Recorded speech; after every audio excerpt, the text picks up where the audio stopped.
got started in karate because I needed to learn self-defense. When I was in college, I had a situation for a few years where I was being stalked by somebody that I didn't know. So after a few years of deciding I couldn't live with the anxiety and the stress of that anymore, I went to sign up for my first intro lessons at Personal Best Karate. I started competing just so that I could train more and train that skill, and just the whole martial arts thing. After the self-defense, it was the blend of the forms, the self-defense, the sparring, and the principles behind what it meant to be a black belt and what it meant to be a martial artist that really resonated with my soul.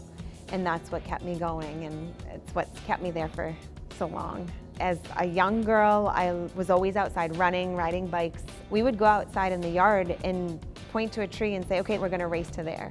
And we would do that all afternoon.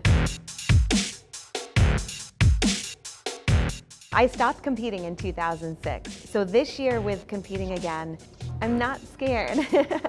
I used to be, of course, when I was competing, when I was an underbelt, and then my first time as a black belt competing, I was scared out of my mind because you think that there's going to be these jump spinning kicks and crazy moves, so you just don't want to get hit. When I'm out there now, it's more of slowing my breath down and getting my breath to a calm place. You know, people think when you're in the fight that you are amped up and that it's all adrenaline, which it is to some degree, but the better that you can slow your breath down and the more that you can connect and keep yourself calm, the better fighter you can actually be.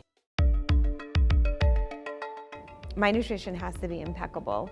Sleep, nutrition, those are the two biggest things for me in recovery, having enough rest days too.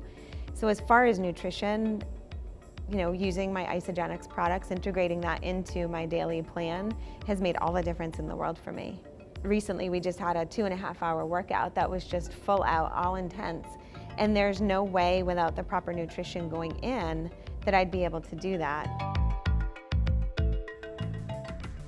What I think about when I'm getting ready and getting prepared is more of doing a body check and doing a body scan of how am I feeling, how is my clarity, and how's my breathing, and I'm taking deep breaths and I'm just doing that self-talk and the affirmations of, give it your best, give it your all. Every time I put that belt on, it's always a reminder to push myself to be a better person than I was the day before. When I was an orange belt, I bought this piece of a black belt keychain that I kept on my keychain so that I could see it every single day to remind myself what I was going for. I still use it as my keychain, as my reminder, so 18 years later, as my reminder that I need to hold myself to a higher standard and be the best person I can be so that I'm giving my best to everybody that's in my life. And I feel without that connection, if I were to leave the martial arts, I don't know that I'd get that anywhere else in life.